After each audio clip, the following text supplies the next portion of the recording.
Today, we're taking a trip to Long Island, but not for the beaches, the bagels, or Billy Joel. We're headed to the creepiest Dutch colonial you've ever seen. The one where the walls bleed, the flies plot your demise, and the mortgage comes with a free demonic possession. The 1979 classic that dared ask the question, what if Lois Lane and Thanos' dad moved into the world's most haunted house? Based on a supposedly true story that terrified a generation and inspired enough sequels, remakes, and spin-offs to fill an entire haunted neighborhood. So grab your crucifix, call your priests, and make sure your dog isn't growling at the shadows. Because Slashback Cinema is headed to 1979's The Amityville Horror, and today we're bringing a few new friends. Those voices you heard were Cathy, Chris, and Sean, who host the podcast Weirder After Dark, which focuses on real-life hauntings, witches, cryptids, and mysteries in New England history. Ryan and I really enjoyed what you guys are putting out. You research your topics thoroughly. You're fun to listen to. Each episode of Weirder After Dark is around 30 minutes, which I'm really grateful for. So we had this idea to do a crossover where we guest on each other's shows, kind of like if you remember in the 80s when Mork would show up on Happy Days. So Ryan and I joined you on Weirder After Dark to talk about the real-life events that the movie The Amityville Horror is based on. So listeners should hop over to Weirder After Dark for that half of the conversation. And now, me and Ryan and Cathy, Chris, and Sean are all together to talk about the 1979 movie. Cathy, Chris, and Sean, welcome to you all. Thank you. Thank you for having us. Yeah, It is really good to be here. So I thought we could just start off by just asking you guys a couple of questions. Sure. Is that all right before we get to the movie? Please. You're obviously, because of your podcast, you're fans of actual scary places. I'm curious if you're fans of horror movies from the 1970s and 80s as well. Yeah, I mean, no. I do. Like, I think that like I can appreciate them now. I actually enjoy watching the older horror movies now versus the newer horror movies, because the newer ones, they're really just like blood and gore, and it's really fucking scary and gross. And I feel like the older ones, you know, the editing's maybe not so great, camera quality's not so great, but it does, like, I think the point of your whole podcast is it sort of does remind me of childhood and growing up and watching them for the first time and experiencing that. So the older ones, yes. Newer ones, not so much. Yeah, I won't watch Saw 47 or whatever's out now. But the old classic horror movies where the actors had to actually sell you on the fact that they were terrified. It wasn't all just CG and blood and gore. Those are the ones I really enjoy. I kind of like a mix. I love like the nostalgia and just the way the approach of the old horror movies were, and like how like sometimes it's almost silly, like the way that they approach like the cut scenes going into like a murder that's about to happen, or the quick camera flash to the face when like it's like and the music like there's just something so good about those moments that make you feel like so wholesome. But also the new age horror for me, I don't know, I think it still can hit. And I think the cool part is like they're rare these days, but you'll see movies like Barbarian or last night I saw Weapons, that sometimes movies do come out where there's like plots and ideas that have not been put out there before, and they're just shot in such a cool way that I don't know, those ones speak to me. So I think I like a mix. So a question I had for you all just about Weirder After Dark. I've been listening to a bunch of episodes, and I'm really curious to ask you all, you've been producing Weirder for about 9 months, which is about the time we've been producing Slashback. I'm curious, has doing the podcast changed any of your beliefs or thoughts about hauntings and ghosts and mysteries? That's like, I had the same question for you guys. That's a good one.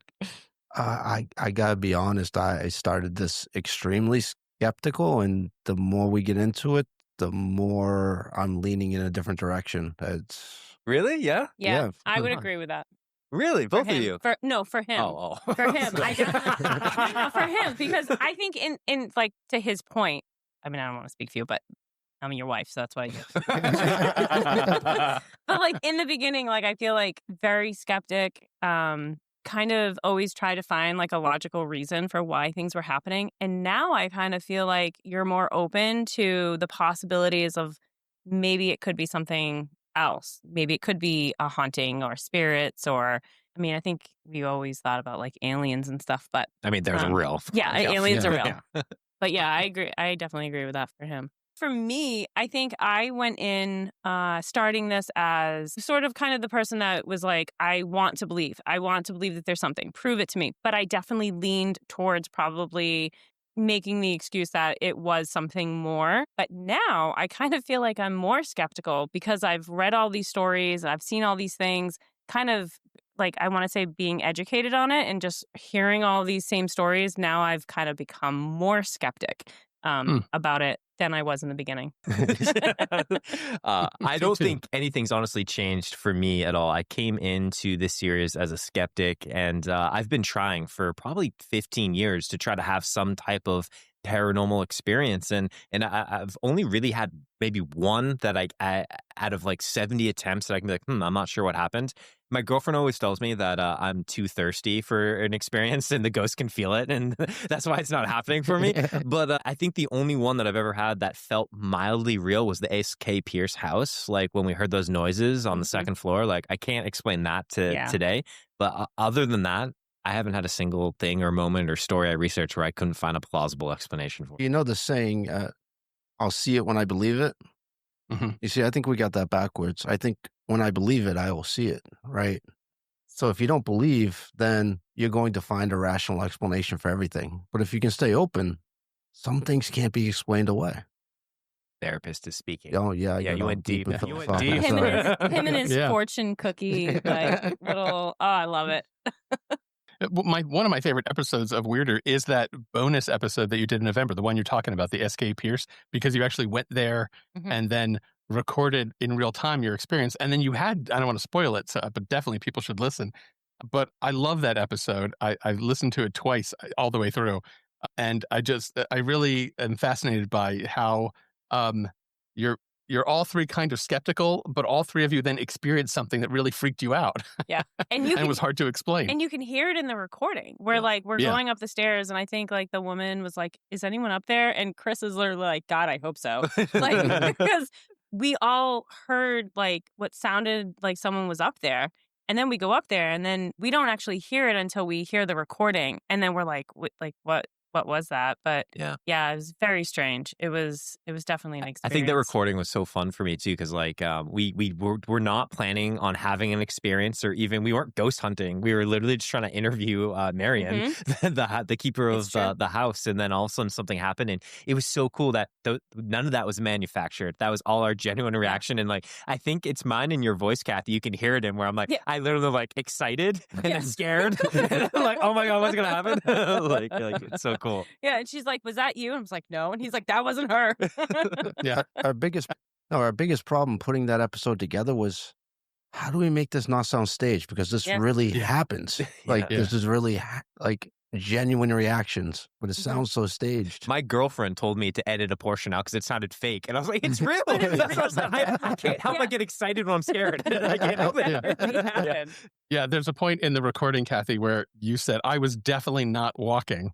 So those were not my steps. Yeah. And then a few minutes later, you say, I don't think I was walking. And then you say, no, I definitely was not walking. It's like you were wrestling with what actually happened. And you were questioning what you did. What I was doing. Because it was so freaky. Yeah. Yeah. That was a wild great. So that was really fun. That was a fun experience. That's my best paranormal experience ever, hands down. Yeah. And you got it on tape. Which I'm so lucky. It was like a shitty handheld recorder too. Like it was like, I wish we had good equipment. It was like a $8 Walmart hand recorder. So usually the way we start off with Slashback is Ryan gives us a summary of the movie for people that haven't seen it or people that need a refresher. Right. So we're talking about the Amityville Horror. This is from 1979. If you happen to look into the world of Amityville movies, there are a lot of them. So we're talking about, this is the first one from 79. The movie follows this couple, newlyweds George and Cathy Lutz. They move into this sprawling Dutch colonial house in Amityville, New York, which they find out as they're touring the house was the site of a brutal mass murder just a year earlier of this family. But that doesn't scare them off. They're like, oh, we love it. We're moving in. So they move in with their kids. And then almost immediately, the family experiences the strange phenomena, cold spots.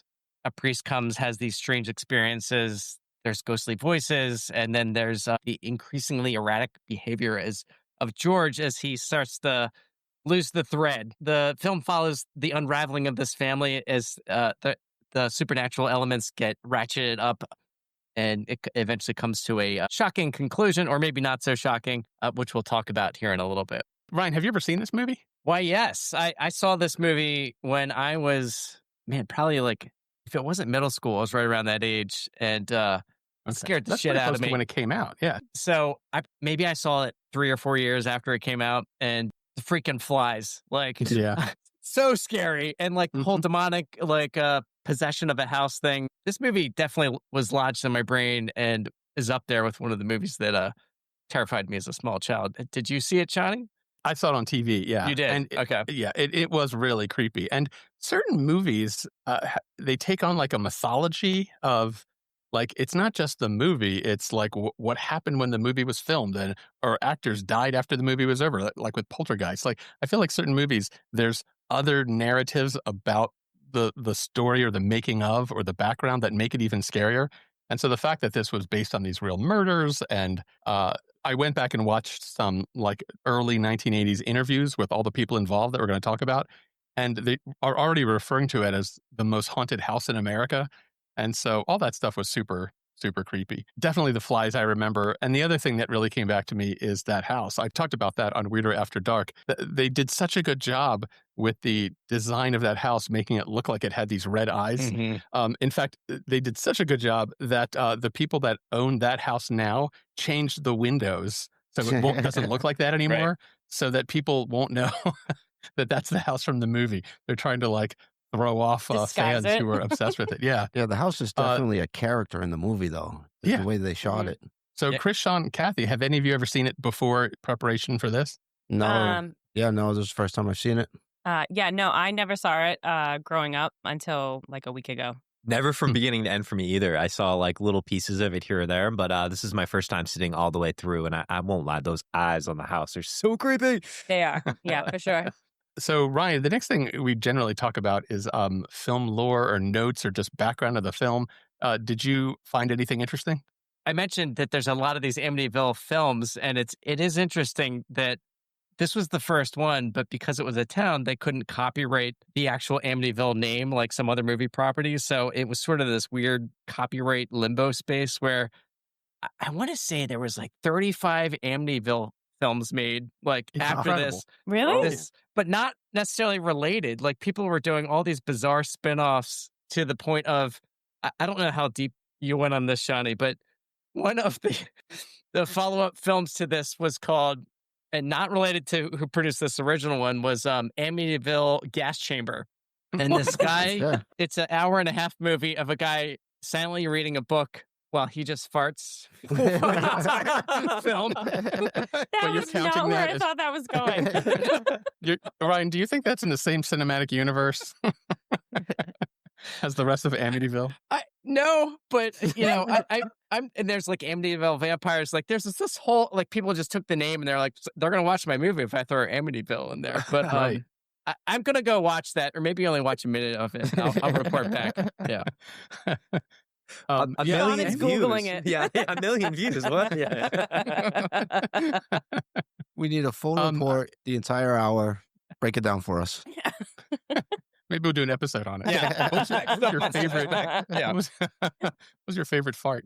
I was amazed at how many movies and spinoffs there are, and I was thinking, part of it is just the name Amityville. There's something about it. It's like certain names just work in a horror movie. I'm not even sure exactly what works about it. But Ryan and I grew up in a town called Reisterstown. The Reisterstown horror is not going to strike fear in anyone's heart.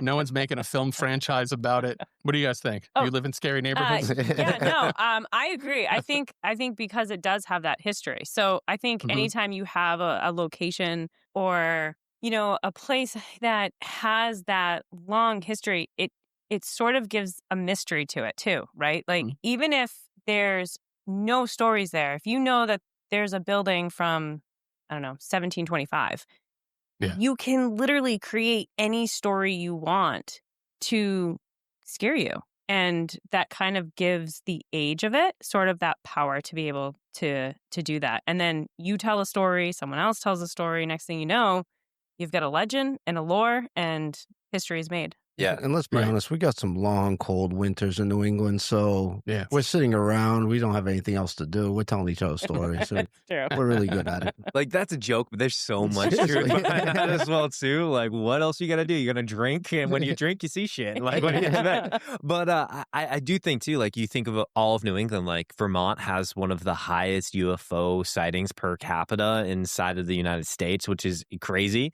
And then we're just tapping into the paranormal. We've got the Bennington Triangle, the Bridgewater Triangle. The Bridgewater Triangle is one of the largest cryptids per capita in the whole United States. And we haven't even started talking about, haunted houses and shit, where I grew up in Concord, New Hampshire, and you go to the local margaritas and they're haunted. So, like, yeah, everybody's haunted. Everything's going on around here. So, yeah, it's true. I remember reading that 6 out of the 10 most haunted houses in the United States are all in Massachusetts.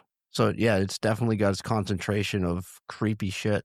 Well, it's like if you think about an old home or an old place, all those lives that have rolled through there, and whether or not you believe in ghosts or not, there's energy that is part of existing and being human, or whatever in those spaces. You interact with those spaces long enough, there could be an imprint. There could be trapped energy of some sort.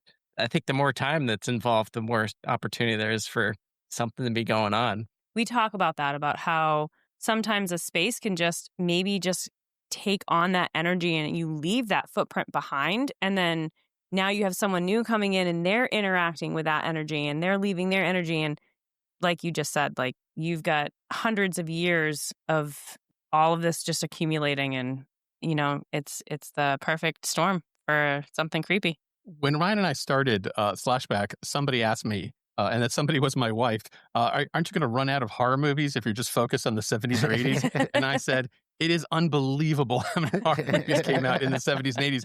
Ryan and I could do this every week for 50 years. I don't think we're going to scrape the bottom. But I actually had that question for you guys. Do you think you're going to exhaust New England at a certain point and then need to move on to Weirder After Dark, the Midwest edition? You can start moving to you could do Miami. It's a great question. Yeah, we actually talked about that. We were afraid we were going to run out of good stories, and I don't think we even came close. Like, we're 40-ish episodes in right now, and keep finding weird shit. We haven't even started to untap the New England weird that exists out there. But if the day it does happen, we start going, oh shit, like there's nothing weirder in New England. First off, cool.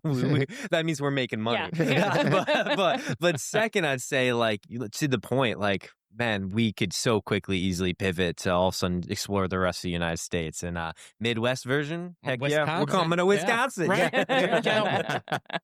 So, Shai, what'd you have for lore? Anything come up for you? I was surprised how successful this movie was. It did not get good reviews when it came out, but it was the second highest grossing movie of 1979. Wow. Number one was Kramer versus Kramer. I think that's really funny because I genuinely wonder, was the same audience watching Kramer versus Kramer and Amityville Horror, or did they split the audience? But it made $86 million in 1979, which was real money back then. Not like today. I really wanted to ask Chris and Sean and Cathy, when you were watching this movie for the first time in preparation for this, you guys have actually gone to real quote-unquote haunted houses and you've researched them. I'm really curious if the movie Amityville Horror reinforced or matched what you have learned studying haunted houses and talking about them, or if it seemed really far out there. I think it seemed to match a lot of similar stories, and one that we alluded to a lot in the Weirder After Dark episode is the Conjuring House, that haunting for the Perron family that happened in the 1970s, so right around the same time period. There are so many awesome and unique parallels between these two stories, between the flies, between ghosts, the spirits happening, people potentially, getting almost possessed in a way, the levitation, like all that stuff happens in both these stories. So from when I'm thinking about different things that we've researched on our episodes, it seems like there's some like really interesting and similar parallels. Even the S.K. Pierce mansion, I could see some similarities there too. Cathy, Chris, what do you think? Yeah, I mean, every time we've gone in and investigated an actual haunted house, you hear footsteps, rustling, maybe you think you hear somebody talking in the next room, you're not quite sure, but the walls don't bleed, and there's no green ooze, and there's no portal to hell that we find. But yeah, it does a good job of setting that up, right? It felt like a haunted house in parts of the movie. It felt like there was something else in the house that you couldn't quite see at times. So yeah, it gave you that creepy vibe. Ryan, what did you think about seeing Margot Kidder again? I feel like the only movie that she is famous for is Superman. She was the original Lois Lane. God damn it. Yeah. God, I was looking at pictures today. Like, I didn't click with me. Sorry, I'm totally interrupting. It didn't register me with like watching the movie. But today I was like, getting some pictures together and I was like, who is she? And I couldn't figure it. Thank you for that, because that was driving me nuts earlier. So thank you. Yeah, so that she was in that one, and then also our other slashback one we watched was Black Christmas. She was in that, so yeah, it was fun seeing her on screen again. Yes, I mean, it was well cast. I will say that some of the acting was a little sus in certain scenes. Where I feel like the director Stuart Rosenberg was like, okay, in this scene, I want you to like start with your eyes like this big, and then make them wider, and then cut to something, and you'd be like. What is it? Like that scene in the basement where like they cut through the brick wall and then it was supposed to be, I guess, a similar picture of him. He was seeing himself on that wall or who the killer, but that wasn't even clear. I was like, this isn't scary. Like I feel like they were winding up and it was just like miss after miss with scary moments. There's a whole part of this movie where a guy, I think it's Margot Kidder's brother, right? Yeah, has $1,500. Married. Yeah, Jimmy. right. Yeah. And so there's this like sudden subplot of he had $1,500 in his pocket. The money is gone and never gets found. It's never clear what happens to it. And the movie is like implying that the ghost did it, right? Like weird shit just happens in this house, like money disappears.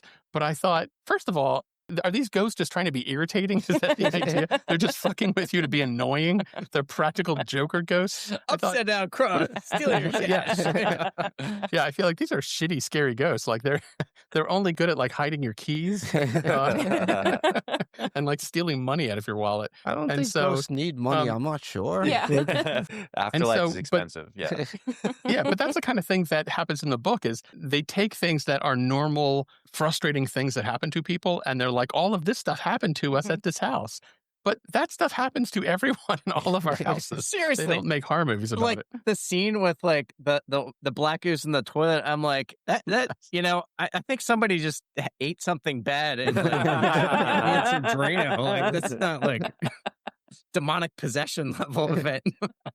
My problem with the money scene was that it all happened so fast. So like there was no time. It was just like you literally see him put the money in the pocket. I was like, it's gone. Like 1 second later, it's just like that is one fast ghost. So like you didn't feel it, you didn't see it, money's gone. It's so impressive. Yeah, that was the pickpocket ghost. Yeah, famously, in the world's most horrifying house.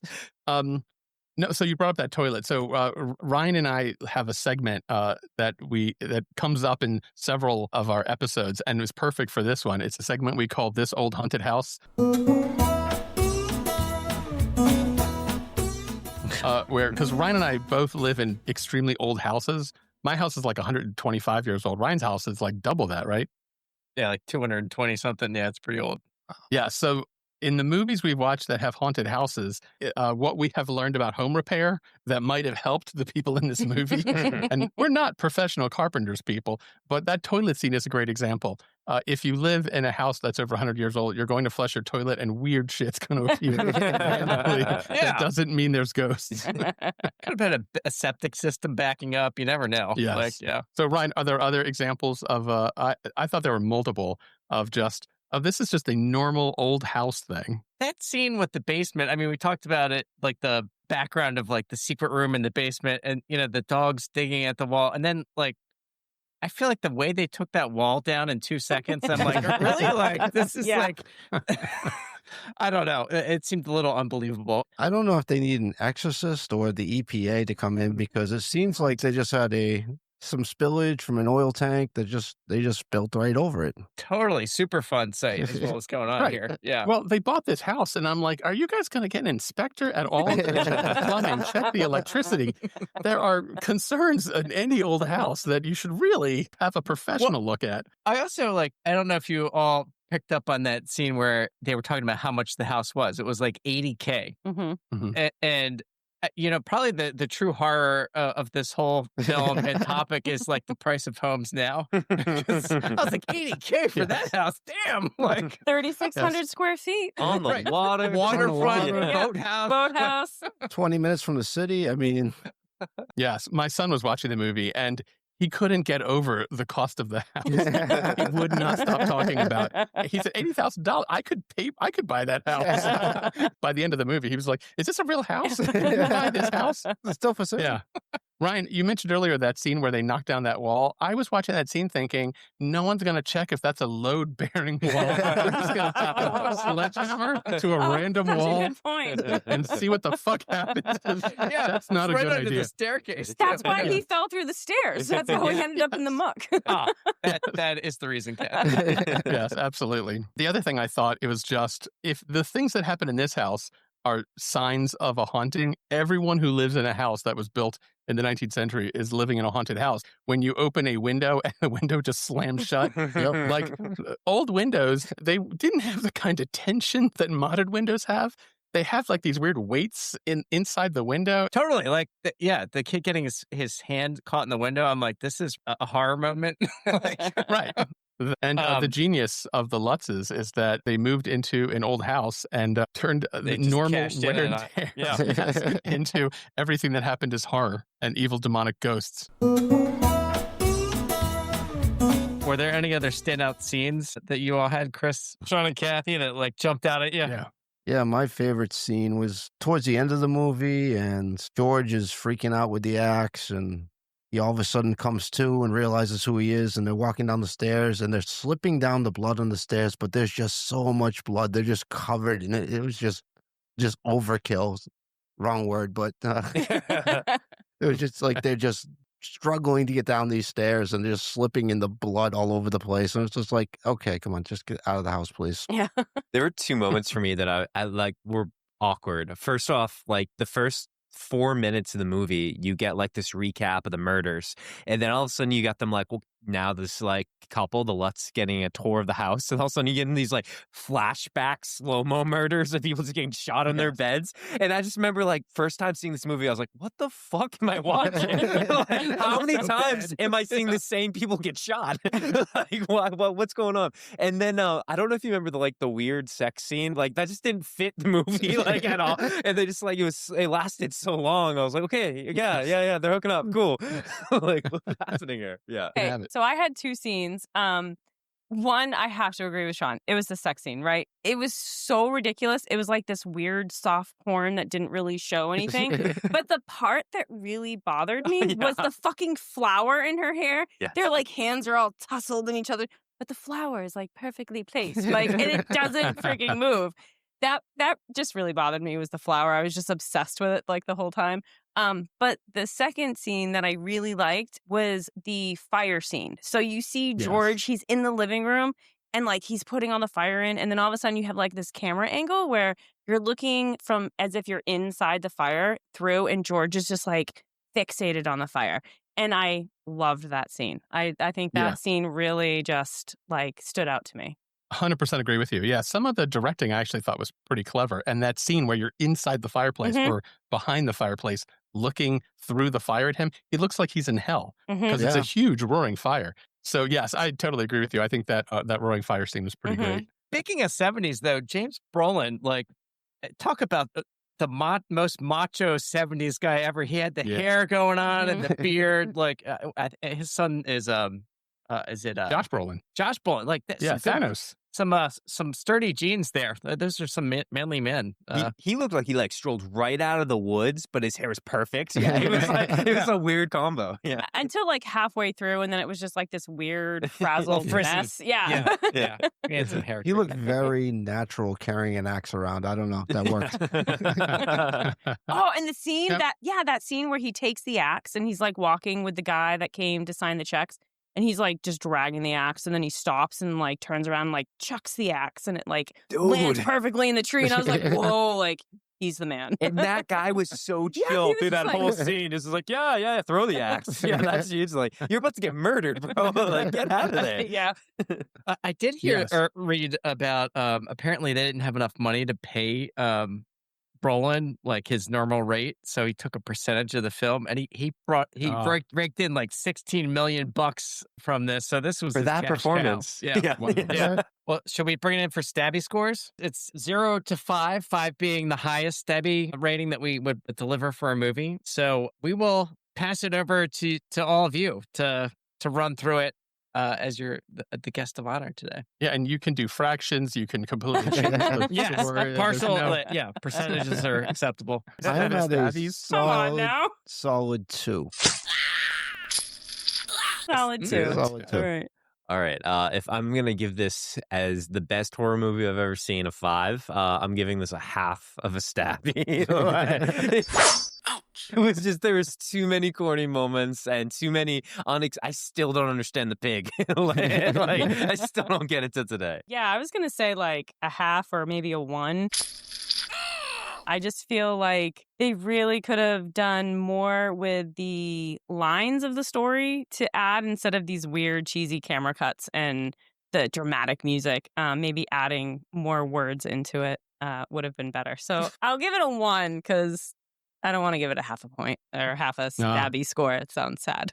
Shani, what do you got? So this was really, I wrestled with this because I watched it as a kid.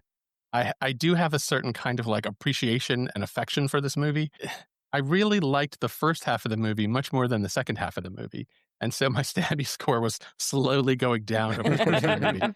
I felt like in the first half of the movie, they buy this house, they move in, and then one kind of weird thing after another happens. And it's not quite clear that the house is haunted, but it does seem like the house is overwhelming them. And that's an experience that if you've bought an old house, you may have experienced before. The first half of the movie, I felt like, oh, this is actually like a really interesting horror movie about a very old house and this couple that's overwhelmed. And so I was going to give it like a 3, which is what Sean, Chris, and Cathy gave it altogether.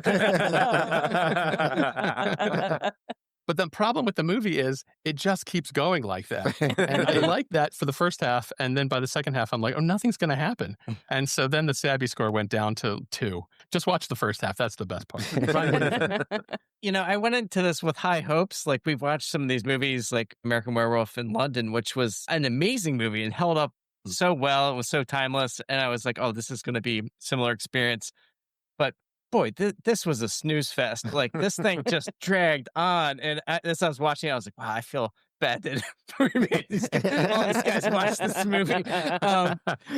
And they just did not pay it off. Like it was like, you're hoping for it to be scary. And you're like, that is not scary at all. Like what is going on? And it was confusing. So like, this is a movie that is from the 70s and it feels like it's from the 70s. And like time has not treated this one well. That scene with the priest, it was like so overly acted and so overly dramatic.